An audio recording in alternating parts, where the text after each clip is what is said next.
कहानी की शुरुआत करते हैं तो कहानी की शुरुआत होती है साल 1940 से, जब स्पेन में सिविल वॉर चल रहा था। वहाँ पर बड़े बड़े ग्रुप्स बने थे जो कि आपस में लड़ रहे थे। एक नाजीज का ग्रुप था तो दूसरा रिपब्लियंस का। और नाजी सेना एक ऐसा वायरस बनाती है जो कि लोगों को जॉम्बीज में कन्वर्ट कर देता है। अब हमें यहाँ से एक गाँव का सीन दिखाया जाता है जहाँ अभी एक शादी चल रही थी और गाँव के सभी लोग इंजॉय कर रहे थे कि तभी वहाँ पर नाजी सेना गाड़ियाँ लेकर पहुँचती है जिन्हें उनका लीडर कमांड कर रहा होता है। और अब अचानक से ही बिना किसी वजह के वो सभी गांव वालों को जान से मार डालते हैं। इतना ही नहीं बल्कि किन्हीं अजीब कारणों से वो लोग मास्क पहनकर सभी मरे हुए लोगों की बॉडी पर किसी तरह का मिस्टीरियस ब्लू केमिकल फेंकने लगते हैं जो कि धीरे धीरे हवा में फैल जाता है। और ये ब्लू पाउडर क्या है आगे हमें पता चल जाएगा। हमें अब जैन को दिखाया जाता है जो कि वैसे तो एक लॉयर था मगर युद्ध के चलते उसे भी सेना में भर्ती होना पड़ा।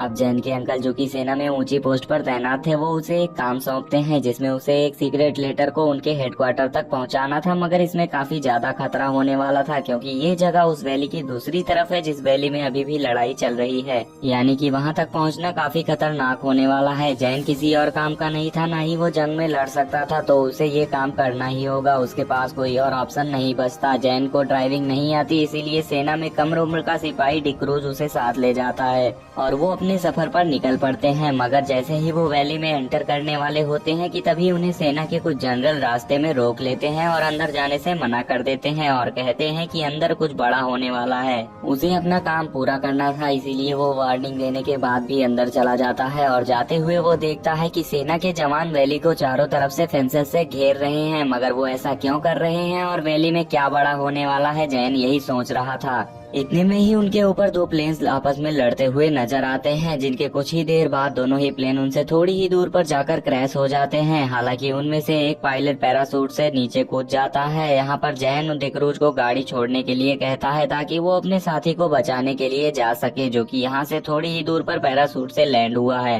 डिक्रूज को डर था कि दूसरी सेना वाले उसे न मार दें, इसीलिए वो जैन के साथ जाता है और थोड़ी ही दूर चलने पर उन्हें वहाँ पर प्लेन के टुकड़े मिल जाते हैं। मगर यहाँ भी जैन को ब्लू पाउडर पड़ा हुआ मिलता है, यानी कि नाजी सैनिक ने ये पाउडर कई जगह पर फैलाया हुआ था। और थोड़ी ही दूर पर उन्हें पायलट की डेड बॉडी मिल जाती है। लेकिन तभी यहाँ पर उन्हें दुश्मन सैनिक का एक ग्रुप घेर लेता है जिसे सार्जेंट नाम का एक आदमी लीड कर रहा था। अब नाजी सैनिक उन्हें पकड़कर ले जाने लगते हैं। तो वहीं उनकी टीम में एक लड़की प्रेस्ट किलर भी थी। अब इसका नाम प्रेस्ट किलर क्यों था आगे हमें पता चल जाएगा। और उनकी तलाशी लेने पर उन्हें वही नोट मिल जाता है जिसे जैन को वैली की दूसरी तरफ पहुँचाना था। लेकिन उस लेटर में सिर्फ एक ही लाइन लिखी हुई थी जो कि थी, जंग हमेशा हिम्मत से जीती जाती है। अब गुस्से में सार्जेंट उससे पूछने लगता है कि आखिर इसका मतलब क्या है। तो जैन को तो खुद भी इस मामले में कुछ भी नहीं पता था और वो कहता है कि उन्हें तो सिर्फ लेटर डिलीवर करने का काम मिला था। सार्जेंट गुस्से में उन दोनों को कैंप ले जाने लगता है ताकि दोनों से सच्चाई निकलवाई जा सके। मगर इसी बीच उनका एक सैनिक मरे हुए पायलट की फोटो ले रहा था। तभी अचानक से पायलट उस पर जॉम्बी बनकर हमला कर देता है और उसे काट लेता है।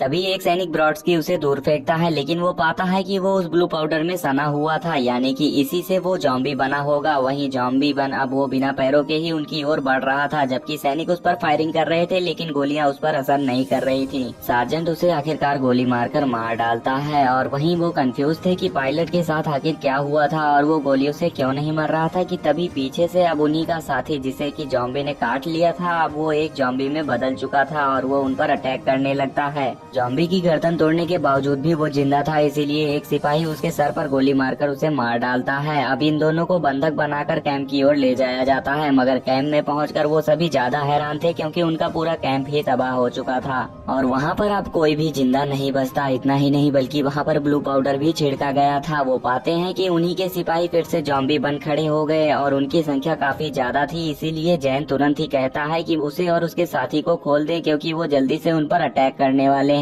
इसी बीच एक सोल्जर अपने पिता को देखकर उनकी ओर आगे बढ़ता है, मगर वो तो जॉम्बी बन चुका था तो वो अपने बेटे को भी काट लेता है। और यहाँ आप सबको कंफर्म हो चुका था कि ये लोग जिंदा नहीं है, बल्कि वो फायरिंग करके उन्हें मार रहे थे और निकलने की कोशिश करने लगते हैं। वहीं उन्हें पता भी नहीं था कि जॉम्बीज को मारना कैसे है। जॉम्बीज को मारते हुए फाइनली वो नदी के पास पहुंच जाते हैं जहां बोट लेकर वो निकल जाते हैं, जबकि बाकी जॉम्बीज उनके पीछे ही आ रहे होते हैं। सार्जेंट दोनों को खोलने के लिए कहता है क्योंकि पीछे जो कुछ भी उन्होंने देखा किसी को कुछ समझ नहीं आ रहा था कि मरने के बाद अचानक से वो सभी जॉम्बी बनकर अटैक क्यों कर रहे हैं। भले ही वो आपस में लड़ रहे होते हैं, लेकिन इस खतरनाक सिचुएशन से निपटने के लिए अब सभी एक साथ मिलकर लड़ने का फैसला करते हैं। वहीं अब काफी दूर आने के बाद बोट एक किनारे पर छोड़ दी जाती है और वो अपनी बोट छिपाकर आगे बढ़ने लगते हैं, मगर तभी अचानक से ढेर सारे जॉम्बीज उन पर अटैक कर देते हैं। यानी कि ये जॉम्बी वायरस हर जगह फैल चुका था। सभी लोग जॉम्बीज को मारने लगते हैं और वहाँ से निकलने लगते हैं, लेकिन इसी बीच ब्रॉडस्की पर एक जॉम्बी अटैक करके उसे काट लेता है। प्रीस्ट किलर ये सब कुछ देख रही थी, मगर वो उसे नहीं बचा पाती। फिर वो लोग वहाँ से निकल जाते हैं, जहाँ शाम होते ही उन्हें एक सेफ हाउस नजर आता है, मगर उसके अंदर घुसते ही 3 लोग उन पर गन पॉइंट कर लेते हैं, जो कि थे जुरेल, राफिर और एक नन। ये तीनों जैन की सेना के ही थे। वो सबको समझाने लगता है कि अब उन्हें साथ मिलकर काम करना होगा, क्योंकि अब वहाँ पर बाहर बहुत खतरा है और हर ओर जॉम्बी वायरस फैल चुका है, और अगर वो आपस में ही लड़ेंगे तो जॉम्बीज आकर उन पर अटैक कर देंगे। जिसके बाद वो सभी समझ जाते हैं और उसकी बातें मान जाते हैं और साथ मिलकर प्लान बनाते हैं कि ये अजीब सा वायरस आखिर फैलाया किसने होगा। डिनर के दौरान डिक्रूज पाता है कि उसकी दुश्मन सेना के सैनिक में से एक फ्यूज नाम का सैनिक, जो कि कभी एक बाइक रेसर हुआ करता था, मगर वो युद्ध के कारण सेना में ज्वाइन हो जाता है। वहीं जुरेल अब पीछे से प्रीस्ट किलर का फायदा उठाना चाहता था, जो कि बाथरूम में उसका पीछा भी करता है, मगर वो उसे बताती है कि कैसे उसने एक बार एक प्रीस्ट को तड़पा तड़पा कर जान से ही मार दिया था, क्योंकि उसने उसकी बहन को अब्यूज किया था। इसके बाद उसका नाम ही प्रीस्ट किलर पड़ गया और जुरेल डर के मारे उसे अकेला छोड़ देता है। वहीं जैन नोट से सिगरेट जला रहा होता है तो वो पाता है कि लेटर पर एक इनविजिबल इंक से कुछ लिखा गया है, जिस पर पूरे वैली का मैप बना हुआ था, और वो समझ जाता है कि उसके हायर ऑफिसर कुछ बड़ा प्लान कर रहे हैं, लेकिन वो इसके बारे में किसी को कुछ नहीं बताता। घर के अंदर की आवाजों से बाहर के जॉम्बीज इकट्ठा होना शुरू हो जाते हैं और ढेर सारे जॉम्बीज उनके घर की ओर बढ़ने लगते हैं, और इतने सारे जॉम्बीज को मार पाना भी नामुमकिन था। इसीलिए वो सभी अपना सामान इकट्ठा करके वहाँ से निकलने लगते हैं और वो अंदर घुसने वाले जॉम्बीज को कुछ देर के लिए रोकते हैं और पीछे के दरवाजे से निकलने लगते हैं। वहीं फ्यूज अब भागने से पहले एक बॉम्ब घर में छोड़ देता है, जिससे वहीं मौजूद सारे जॉम्बीज धमाके में उड़ जाते हैं। वहीं थोड़ी दूर चलने के बाद अब वो पाते हैं कि वैली से बाहर तो जाया ही नहीं जा सकता था, क्योंकि वहाँ पर इलेक्ट्रिक फेंसेस लगाई गई थी, जिसमें कई सारे जॉम्बीज करंट से चिपके हुए थे।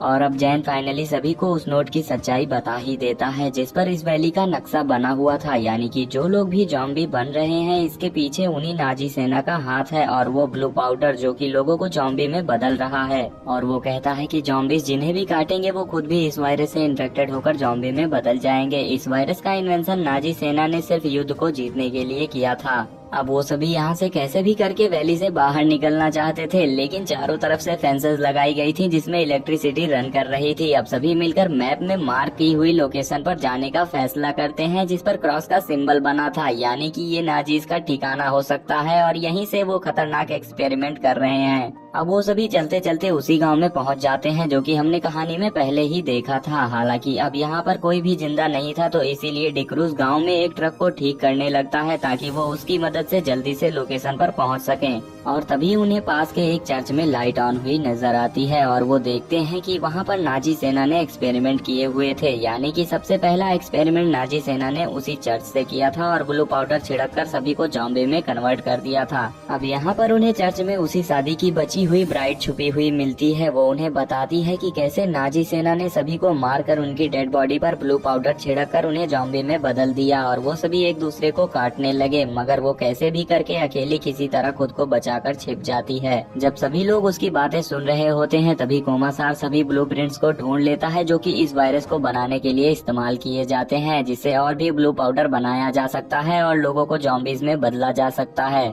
वो जल्दी से उस फार्मूला को छिपा लेता है और जैसे ही सभी लोग बाहर जाने के लिए कार के पास आते हैं, तभी यहाँ पर वो सभी को गन पॉइंट पर रोक लेता है और सबको कंफर्म करता है कि उसके पास भी लोगों को जॉम्बी बनाने वाला फार्मूला है और उसे अपने सीनियर को दे देगा, ताकि वो दुश्मन देशों पर अटैक करके जंग जीत सके। मगर उसके अलावा बाकी सभी लोग उस बात से असहमत थे, क्योंकि उनके हिसाब से जंग को जीतने के लिए ऐसे हर एक वायरस को नष्ट कर देना चाहिए। और अब हम देखते हैं कि डिक्रूज जैसे ही अंदर सभी को बुलाने आता है, तो कोमासार उसे अकेला ही पकड़ लेता है और बाहर निकलने लगता है। लेकिन तभी अचानक से गांव के जॉम्बीज अंदर आकर उस पर अटैक कर देते हैं और वो सभी जॉम्बीज उसे मार डालते हैं। और इतने सारे जॉम्बीज को देखकर फ्लोरा उनसे कहती है कि हमें चर्च के पीछे वाले सीक्रेट रास्ते से निकलना होगा। मगर अब जैसे ही वो सभी वहाँ से निकल ही रहे होते हैं कि तभी ब्राइड भी अब जॉम्बी बन जाती है। यानी कि जब वो यहाँ पर छिपी थी तो किसी जॉम्बी ने उसे काट लिया था और वो जॉम्बी बनते ही सभी पर अटैक कर देती है। सभी लोग उससे लड़ने की कोशिश करते हैं, लेकिन इस लड़ाई के दौरान फ्लोरा और राफिन भी इन्फेक्टेड हो जाते हैं क्योंकि वो उसे काट लेती है। प्रीस्ट किलर तुरंत वहाँ आकर उसे शूट करके मार डालती है। राफेन इन्फेक्टेड नहीं हुआ था क्योंकि उसके जूते पर ही काटा गया था, यानी कि उसके अंदर कोई घाव नहीं हुआ जिससे कोई भी इन्फेक्शन नहीं होगा। मगर यहाँ पर फ्लोरा बाकी सभी को बाहर निकालकर खुद अंदर ही रह जाती है क्योंकि उसके पैर में ब्राइड ने काट लिया था। सार्जेंट उसे आखिरी बार गुड बाय बोलता है। वहीं डिक्रूज भागकर ट्रक लेने जाता है। तब जैन सभी से कहता है कि क्या पता उन्हें नाजी आउटपोस्ट पर इस वायरस का एंटीडोट मिल जाए। और अब वो लोग फैसला करते हैं कि किसी भी कीमत पर इस वायरस को वैली से बाहर नहीं निकलने दिया जाएगा और इस फार्मूले को यहीं पर खत्म कर दिया जाएगा, क्योंकि अगर वो वायरस बाहर निकला तो पूरी दुनिया में सभी लोग जॉम्बी में बदल जाएंगे और सारी दुनिया तबाह हो जाएगी। और इतने में ही डिक्रूज भी ट्रक लेकर आ जाता है। हालांकि वो इनसे ये नहीं बताता कि ट्रक लाते समय उसे भी एक जॉम्बी ने काट लिया था। अब यहाँ से काफी लंबी ड्राइव करने के बाद फाइनली वो नाजी आउटपोस्ट तक पहुँच जाते हैं, जहाँ सभी को जैन एक जगह पर छुपाकर अंदर अकेले ही मदद मांगने के बहाने जाने लगता है। लेकिन वहाँ काफी सारे सिक्योरिटी गार्ड्स थे जो उसे अंदर नहीं जाने देते और अंदर नाजी मेजर था जो कि ट्रेन से निकल रहा था और ये वायरस भी उसी ने ही बनाया था। जबकि बाहर सभी लोग चाहते थे कि किसी भी तरह नाजी मेजर को इस वायरस के साथ यहाँ से भागने से रोका जा सके।